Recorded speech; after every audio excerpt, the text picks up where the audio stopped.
Assalamualaikum warahmatullahi wabarakatuh. Perkenalkan, nama saya Devi, NIM 19940318891. Kelas PR4C. Nah, baiklah, saya di sini akan menjelaskan materi mengenai protokoler. Nah, pasti di sini banyak yang belum mengetahui bahwa sebuah kegiatan perlu adanya sebuah protokol agar dapat berjalan sesuai dengan rencana. Nah, jadi masalah protokoler ditujukan pada keberhasilan pelaksanaan suatu kegiatan dan pada hal-hal yang mengatur seluruh manusia yang terlibat dalam pelaksanaan suatu kegiatan. Nah, jadi suatu kegiatan apapun pada dasarnya merupakan pelaksanaan dari hasil kerja tahapan-tahapan sebelumnya. Nah, jadi tahapan-tahapan tersebut diperlukan untuk menunjang suksesnya puncak acara, tapi disadari pula bahwa hal keprotokolan adalah bagian hal yang tak dapat dipisahkan dari jalannya sebuah acara. Nah, selanjutnya di sini saya akan menjelaskan aktivitas protokoler.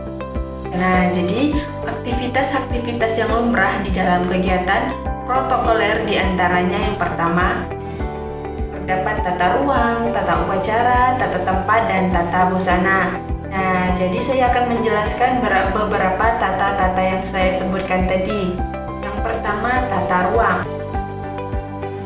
Tata ruang adalah pengatur ruang atau tempat yang akan dipergunakan sebagai tempat aktivitas.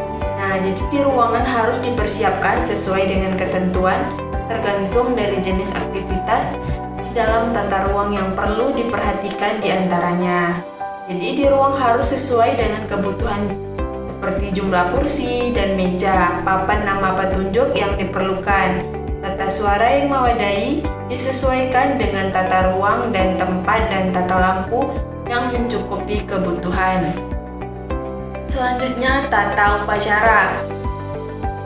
Tata upacara adalah tata urutan kegiatan yang bagaimana suatu acara harus disusun sesuai dengan jenis aktivitasnya. Untuk keperluan itu harus diperhatikan jenis kegiatan, bahasa pengantar yang dipergunakan serta materi aktivitas. Nah, jadi di dalam tata upacara supaya direncanakan siapa yang akan terlibat dalam kegiatan upacara tersebut, personel penyelenggaraan dan alat penunjang lainnya. Pengisi acara misalnya dalam memberikan sambutan, diperhatikan jenjang jabatan mereka yang akan memberikan sambutan, kesediaan mereka yang menyambut jauh sebelum hari sudah dihubungi. Selanjutnya, tata tempat. Nah, jadi secara keseluruhan dapat diartikan ketentuan atau norma yang berlaku dalam hal tata duduk para pejabat yang biasanya didasarkan atas kedudukan ketatanegaraan dari pejabat yang sedang bersangkutan, kedudukan administratif, struktur dan kedudukan sosial, tata urutan, tempat duduk di Indonesia diatur dengan keputusan Presiden nomor 265 tahun 1968. Selanjutnya, tata busana. Nah, jadi tata busana di sini ialah pakaian yang harus dimaksud, ialah pakaian yang dikenakan pada suatu aktivitas protokoler, baik oleh para pejabat undangan ataupun pelaksana kegiatan. Adapun berbagai jenis tata busana yang sering digunakan dalam kegiatan kenegaraan maupun sebuah instansi, yaitu pakaian sipil lengkap, PSL, pakaian sipil harian PSH, pakaian OINES lapangan PDL, pakaian dinas harian PDH, pakaian dinas upacara tingkat 1, 2, 3 PDU. Untuk kalangan militer, pakaian resmi jabatan. Untuk pakaian nasional ataupun pakaian resmi organisasi Dharma Wanita Kopri. Dan terakhir, toga untuk perguruan tinggi atau institusi.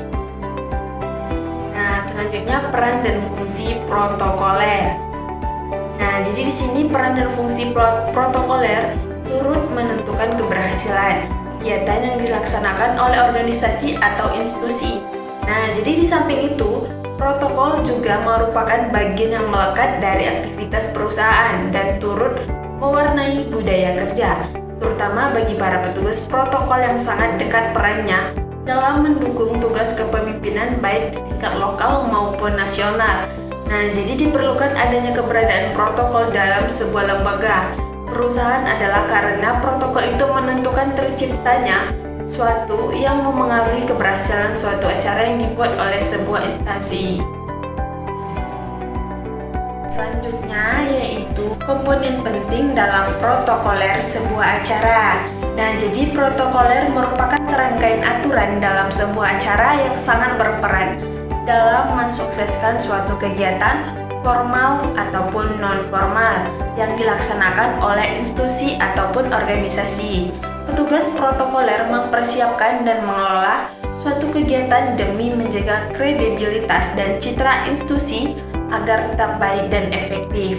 Nah, jadi sebuah acara akan berjalan dengan baik dan berjalan secara optimal apabila acara tersebut dibingkai dalam protokol persiapan atau perencanaan yang optimal pula. Sebagaimana kita ketahui, apabila kita melaksanakan acara tanpa perencanaan yang baik, maka hal tersebut sama dengannya merencanakan sebuah kegagalan. Nah, sementara itu, seorang protokoler harus telitian dan kepekaan. Yang kedua, mempunyai wawasan yang luas terhadap bidang atau ilmu yang relevan. Yang ketiga, mempunyai jati diri prima dan penampilan yang menarik. Yang keempat, bukan hanya harus cerdas, tapi juga harus mempunyai insting yang tajam. Yang kelima, mengenal dirinya dan memiliki konsep diri yang positif. Nah, jadi petugas protokoler menjadi seorang fasilitator komunikasi antara seseorang dengan orang lain atau antar lembaga. Penampilan seorang protokoler merupakan citra diri sekaligus citra lembaga yang diwakilinya. Nah, selanjutnya yaitu sifat acara yang wajib membutuhkan protokoler. Itu ada beberapa. Yang pertama, acara kenegaraan adalah acara yang diatur dan diselenggarakan oleh negara, dilaksanakan oleh panitia negara yang diketuai oleh Menteri Sekretaris Negara dan dihadiri oleh Presiden dan atau Wakil Presiden dan undangan lainnya. Yang kedua, acara resmi adalah acara yang bersifat resmi yang diatur dan dilaksanakan oleh pemerintahan atau lembaga dengan dalam melaksanakan tugas dan fungsi tertentu dan dihadiri oleh pejabat negara dan atau pejabat pemerintahan serta undangan lainnya. Yang ketiga, acara yang dipersamakan dengan acara resmi yaitu acara atau kegiatan yang diatur dan diselenggarakan oleh organisasi non-pemerintahan atau swasta yang dihadiri oleh pejabat negara dan atau pejabat pemerintah dan undangan lainnya. Selanjutnya, esensi protokoler.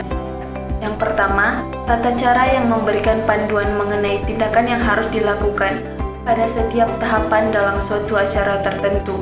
Dengan adanya tata cara tersebut, acara yang berlangsung akan dapat dilakukan secara tertib dan hikmat. Yang kedua, tata krama yang menentukan pilihan kata-kata upacara dan perbuatan yang sesuai dengan tinggi rendahnya jabatan seseorang.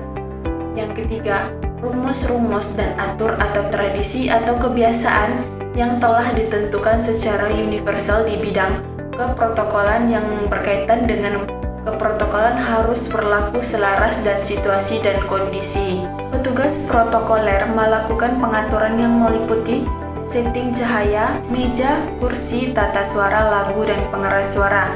Jika diperlukan hiasan ruangan, bendera, dan lambang negara, maka petugas protokoler harus menyiapkan minimal H-2 karena barang-barang tersebut sudah siap dan tersedia untuk dipasang.